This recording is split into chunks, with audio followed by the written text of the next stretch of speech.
చూడుమా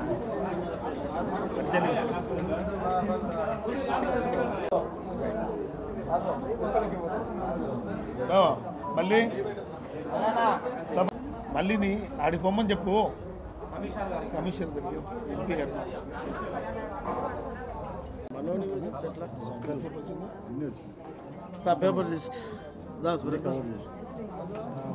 నిన్న సంఘటన నిన్న ప్రెస్ మీట్లో తెలుగుదేశం పార్టీ పాలిట్ బ్యూరో సభ్యుడు శ్రీనివాసరెడ్డి గారు జిల్లా అధ్యక్షుడు దయ్యాలు వేదాలు అల్లుతున్నాయి. సిగ్గుండల జిల్లా అధ్యక్షునిగా పాలిట్ బ్యూరో సభ్యుడిగా ఒక నియోజకవర్గం ఏళ్ళలోనివి నువ్వు జిల్లా అంతా వెళ్తావంట.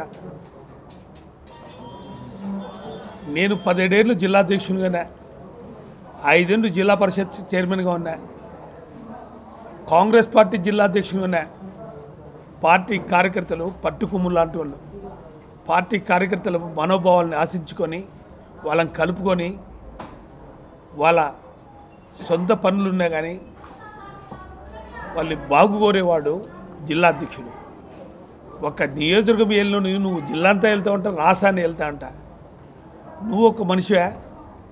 జిల్లాలో కార్యకర్తలు మీతో పాటి జెండాలు మోసి వెనకబడి తిరిగినోళ్ళు మీ గురించి శాసనసభ్యుని గురించి హేళనగా మాట్లాడుతున్నది మీకు సిగ్గులే? నువ్వు మాకు సిగ్గులేదు అంటున్నావు. నన్ను మా మాజీ మేయర్గా మా రవీంద్రనాథ్ రెడ్డి 20 ఏళ్ళు వాళ్ళిద్దరే వెళ్ళినారు, కడపని బస్సు పట్టించినారు, అవినీతి చేశామంట. ఒక్క రుజువు చూపించగలవా? ఛాలెంజ్ చేస్తా మీకు. 2014, 2019లో మీ కార్యకర్తలు అంటున్నారు ఎంతెంత దోచుకున్నారని. మీ ప్రభుత్వంలో ఎన్ని అవినీతి పనులు చేశారో ప్రజలందరూ చూస్తున్నారు. ఈరోజు కడప నగరంలో ప్రతి ఒక్క ప్రజలు చూస్తున్నారు, జిల్లా చూస్తుంది, రాష్ట్రం చూస్తుంది. ఇప్పుడు శాసనసభ్యురాలు రాష్ట్రంలో బిహేవ్ చేస్తూ ఒక నియంత ఈమ అనే లెవెల్లో ధోరణిలో ఆమెను విమర్శిస్తున్నారు. నువ్వు మాట్లాడతావు. మీ తెలుగుదేశం పార్టీ కార్యకర్తలే నిన్నటి మొన్న 2 రోజుల నుంచి వాళ్ళు ప్రెస్ మీట్లు చూస్తుంటే మీ కార్యకర్తలే 30 ఏళ్ళ నుంచి జెండా పట్టుకుని మోసే వాళ్ళని కూడా ఏ విధంగా బిహేవ్ చేస్తున్నారో మీరు ఆలోచించాల. నీరు చెట్టు కింద బుగ్గొంక వర్క్లో 2014, 2019లో 2 కోట్ల రూపాయలు వర్క్ చేసి ఆ బిల్లు అర్బన్ లొకాలిటీలో కార్పొరేషన్లో పెట్టకూడదని తెలిసి కూడా ఆ బిల్లు చేయమని అధికారులు ప్రోత్సహించింది నువ్వా కాదా? ఆ బిల్లు చేయకపోక మేము అధికారంలోకి వచ్చిన తర్వాత ఈరోజు 24లో తెలుగుదేశం పార్టీ అధికారంలోకి వచ్చిన తర్వాత ఆ బిల్లులు చేసుకున్నారా లేదా? మన మహానాడు జరిగింది కడపలో 14 నెలలు అవుతుంది అధికారంలోకి వచ్చి. ఒక్క రోడ్డు అంటే ఒక రోడ్డు వేసిన పాపాన పోలే, ఒక రూపాయి తెచ్చిన పాపాన పోలే. బుగ్గొంక సుందరీకరణ చేశారంట, అవి చూపిస్తారు ఫోటోలు.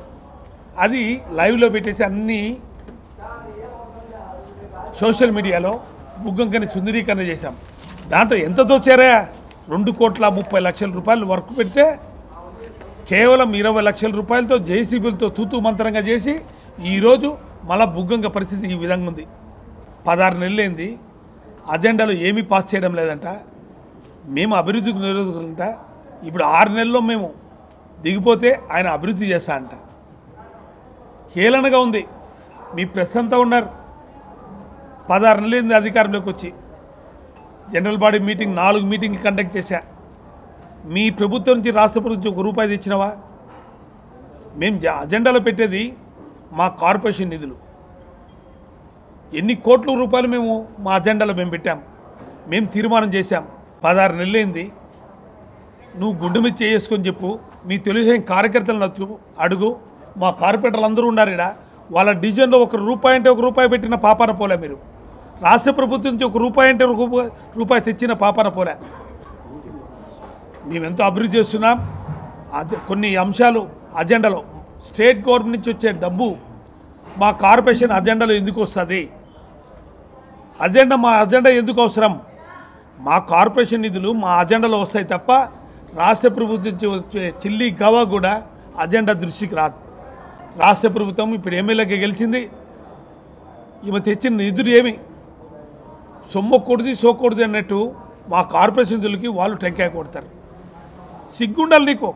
ఒక కార్పొరేటర్ కాదు, ఒక సర్పంచ్ కాదు, నువ్వు టెంకాయ కొట్టబోతావు. మా నిధులతో నువ్వు టెంకాయ కొట్టబోతావు. నువ్వు ఈరోజు మామూలు మాడతావు. అవినీతి పరులమంట. అధికారంలో నువ్వే ఉన్నావే. 10 ఏళ్ళు నేను దుర్యోగం చేసిండే ఛాలెంజ్. నేను పార్టీకి రాజీనామా చేస్తాను, నువ్వు పార్టీకి రాజీనామా చేయి. Y junction, Potti Sriramulu గోకులార్ circle, Ambedkar circle, ఎన్ని రాష్ట్ర ప్రభుత్వం నుంచి ఆ రోజున మా ముఖ్యమంత్రి జగన్మోహన్ రెడ్డి గారు రాష్ట్ర ప్రభుత్వం నుంచి నిధులు తెస్తే ఇవన్నీ కూడా మేము అభివృద్ధి చేశాం. ఎన్ని మా అజెండాలో రాలేదే. అంబేద్కర్ స్టాచ్యూ, వై జంక్షన్ 200 కోట్లు రాష్ట్ర ప్రభుత్వం నుంచి డబ్బులు ఇచ్చాం. ఇన్ని రాష్ట్ర ప్రభుత్వం నుంచి నిధులు ఇచ్చినారు. ఈరోజు నువ్వు ఉన్నావు అధికారంలో. 2014 నుంచి 2019 వరకు కూడా మీరు అధికారంలో ఉన్నారు. ₹1 అంటే ₹1 నిధులు తెచ్చారా? భూగంగా క్లీన్ అండ్ గ్రీన్ అని నీరు చెట్టు కింద వర్కులు పెట్టుకోవడం, అర్బన్లో పెట్టాలని తెలివి తక్కువ పనులు మీరు. అర్బన్లో ఆ వర్కులు కూడా చేయకూడదు, ఓన్లీ రూరల్ డెవలప్మెంట్లో చేయాలి కేంద్రం ఇచ్చిన నిధుల్ని. ఆ నిధులు కూడా పెట్టుకొని పప్పం కట్టుకొని నీ అనుచరులు నువ్వు అందరూ పందికొక్కులాగా మేసినారు. మీరు మా గురించి మాట్లాడతారు. జూలై 4 జనరల్ బాడీ మీటింగ్ జరిపినాం. జూలై 4న ఆ రోజు మా ఇంట్లో మా తమ్ముడు చనిపోతే నేను మీటింగ్ అటెండ్ కదా. మా కార్పొరేటర్లు అందరూ అటెండ్ అయ్యి ఫస్ట్ ఎమ్మెల్యే గెలిచినారు, వాళ్ళకి మర్యాద ఇవ్వండి. శాసనసభ్యులు మనకి రేపు కార్పొరేషన్కి అభివృద్ధికి ఇద్దరం కూడా కలిసి చేస్తేనే అభివృద్ధి జరుగుతుందని నేను చెప్తే, మా మాజీ శాసనసభ్యులు కూడా చెప్తే, మా కార్పొరేటర్లందరూ కూడా వాళ్ళకి బొక్కే ఇచ్చి శాలువ కప్పి స్వాగతం పలికి వాళ్ళకి మర్యాదగా స్టేజ్ పైన కూర్చోబెడితే ఫస్ట్ మీటింగ్లోనే కార్పొరేషన్లో గందరగోళం చేసి నియంతలాగా వేరించి కార్పొరేషన్తో నీ అబ్బసొత్తు అనేట్టు మీరు బిహేవ్ చేసి ఆ బిహేవ్లో శాసనసభ్యులుగా అని గౌరవం లేకుండా నువ్వు అధికారులని మా కార్పొరేటర్ని అందరినీ కూడా మాట్లాడి మళ్ళీ మీటింగ్కి వచ్చేటప్పుడు ఎట్లా కార్పొరేషన్లో ప్రోటోకాల్ ప్రకారం శాసనసభ్యులు ఎలా కూర్చోవాలి అనే ఆలోచనతో భారతదేశంలోనే ఎక్కడ కానీ మేయర్ కార్పొరేషన్ మీటింగ్లో పైన కూర్చుంటాడు, మిగతా శాసనసభ్యులు అందరూ కూడా కింద కూర్చుంటారు. కేవలం కుర్చీ అని పెట్టుకొని నువ్వు చేసిన బిహేవ్. 2వ మీటింగ్ జరిగింది, అక్టోబర్ 2 క్యాన్సిల్ అయింది. డిసెంబర్ 23 మేము జనరల్ బాడీ మీటింగ్ పెడితే ఏది కానీ తీర్మానం కూడా మీ అందరూ సాక్ష్యం. ఆమె చేసిన బిహేవింగ్ మీకు చూశారు. అజెండాను కూడా చించి మా సిసి విశ్వనాథ్ రెడ్డి చదువుతా అంటే అజెండా పేపర్లు కూడా చించి రాద్ధాంతం చేసి యాగి చేసి ఆమెకు చేయలేదని కుర్చీ కోసం కొట్లాడింది తప్ప ఇంతవరకు అభివృద్ధి కోసం పాటుపడిన వ్యక్తి కాదని కూడా గ్రహించాల. మొన్న జరిగిన జూన్ 20వ తేదీన జనరల్ బాడీ మీటింగ్ పెడితే ఆ మీటింగ్ రోజు కూడా శాసనసభ్యురాలు నిబంధనల ప్రకారం కింద కూర్చోవాలి, ఆమె పైన కూర్చోకూడదని మేము హైకోర్టు ద్వారా ఆర్డర్ తెచ్చినా కూడా అధికారులందరూ కూడా తొత్తుగా ఉండి ఆమె పైన కూర్చొని అధికారులందరూ మాకు మీటింగ్ రాకుండా కూడా మేమందరం కార్పొరేటర్లం ప్రజా సమస్యల మీద చర్చించాం తప్ప ఏ రోజు కానీ మాకు సీటు గురించి కానీ మా అభివృద్ధికి నిరోధకులుగా మేము వ్యవహరించలే. ఆ రోజు కూడా 28 అంశాలుంటే జనరల్ బాడీ మీటింగ్లో 16 అంశాలు మొత్తం ప్రజల సమస్యల మీదనే మేము మాట్లాడడం జరిగింది. మేము ప్రజల సమస్యల మీదనే మేము తీర్మానం చేయడం జరిగింది. భారతదేశంలోనే ఎక్కడ కానీ వాలంటరీ వ్యవస్థ లేదు. కడప నగరంలో బలహీన వర్గాల మైనార్టీ సోదరులు, బీసీ సోదరులు, ఎస్సీ సోదరులు విద్యా వాలంటరీ కావాలి, వాళ్ళ చాలిచ్చానని చదువు చెప్తున్నారు, సరైన ఫ్యాకల్టీస్ లేవు స్కూల్స్లో, మా జగన్మోహన్ గారు వచ్చిన తర్వాత నాడు నేడు వలన స్కూల్స్ అన్నీ అభివృద్ధి జరుగుతున్నాయి. ఆడ సోషల్ టీచర్ లేరు, సైన్స్ టీచర్ లేరు అనే ఆలోచనతో మేమందరం కూడా విద్యా వాలంటీర్ వ్యవస్థను తీసుకొని వచ్చి 120 మందికి మా కార్పొరేషన్ నిధుల నుంచి అందరికీ జీతాలు ఇచ్చి వాళ్ళందరూ కూడా భవిష్యత్ తరాలనేటువంటి బాగుభారత పౌరుల్ని తీర్చిదిద్దాలి. వాళ్ళు కూడా ఉన్నత చదువుకోవాలి. వాళ్ళ బిడ్డలు కూడా కూలీ నాలిగా పని చేసుకోకూడదు. వాళ్ళు కూడా బాగుంటే వాళ్ళ ఇంటికి పెద్ద దిక్కు అవుతారని మా జగన్మోహన్ గారి ఆలోచనతో మేము ముందుకెళ్తే అలాంటి తీర్మానం కూడా నువ్వు చేయనీకుండా దాని మీద కోర్టుకు పోతావు. ఈరోజు మా జనరల్ బాడీ మీటింగ్ 24 తేదీన జూన్ 20 తేదీన జరిగిన దాంట్లో హైకోర్టు కూడా ఇవన్నీ కూడా ఆమోదిస్తూ మీరు తీర్మానం చేసి అజెండాలో రాయండి అంటే నిన్న ఆమె కోర్టుకు వేసి అవన్నీ తీర్మానం జరిగకుండా స్టేటస్కో దాన్ని చూస్తుంది. అభివృద్ధి కోరుకునే వ్యక్తులము భవిష్యత్ తరాల భావిభారత పౌరుల కోసం చదువుకొని వాళ్ళు కూడా ఉన్నత విద్య చదువుకోవాలని ఆక్షింత చేసే దాంట్లో ఈ రోజుకి 4 నెలలు అవుతుంది. వాళ్ళకి జీతాలు లేవు, వాళ్ళ స్కూల్స్ పోవడంలే. 15th ఫైనాన్స్ మేమన్నీ తీర్మానం పెట్టేటి కూడా ఆ రోజు అజెండా చదవనీయకుండా ఆ తీర్మానం చేయనీయకుండా పేపర్లు చించి మీరందరూ ఉన్నారు. ఆ రోజు ఆమె చేసిన యాగి కేవలం కుర్చీ కోసం మీరు ఆలోచన తప్ప మేము కాదు. పదవి ఆశించే వ్యక్తులం కాదు. మా పాలకవర్గానికి కుర్చీ లేకుండా చేసి ఈరోజు ఆ కుర్చీనే మాకు ప్రధానం. ఆ కుర్చీ లేకుండానే అంతెందుకు నిన్న ఆగస్టు 15న అందరూ కలారా చూశారు. రాష్ట్రం చూసింది, జిల్లా చూసింది, భారతదేశంగా తెలుగు వారు ఎక్కడున్నారో అందరూ కూడా చూశారు. అధికారుల మీదకి నాకు చేయలేదని వాళ్ళతో కూడా కుర్చీ గలట. ఛాలెంజ్ చేస్తానా, మీరు అధికారంలో ఉన్నారు, ఒక్క రూపాయి అవినీతి జరిగిందని మీరు నిరూపించండి. నేను రాజకీయ సన్యాసం పుచ్చుకుంటా, మీరు రాజకీయ సన్యాసం పుచ్చుకుంటారా? కేవలం అధికారులు చేసిన తప్పు. నా కుమారుడు 30 లక్షల వర్కులు చేశాడంటున్నారు. మాకు 30 లక్షలు చేయాల్సిన గతి లేదు. కడప నగరంలో ఉండే ప్రజలందరికీ తెలుసు మా కుటుంబం ఏదో, మా ఆస్తులు ఏందో. మేము ప్రజలకు అంకితం చేసాం తప్ప ఏ రోజు కానీ నిధులు పక్కదారి మళ్లించే ప్రయత్నం చేయలేదని. అందరినీ కోఆర్డినేషన్ కలుపుకుంటేవాడే జిల్లా అధ్యక్షుడు. నేను 17 ఏళ్ళు ఉన్న జిల్లా అధ్యక్షునిగా మా పార్టీ కార్యకర్తలను కలుపుకోకపోతేనే మిగతా కొంతమందిని తెలుగుదేశం నుంచి కూడా మా పార్టీలోకి వస్తుంటే మా కార్యకర్తలను ఒప్పించి మెప్పించి అవతల వాళ్ళు వస్తే మనకు బలం అవుతుంది, వాళ్ళని కలుపుకోబోదాం అని చేసిన వ్యక్తిని నేను.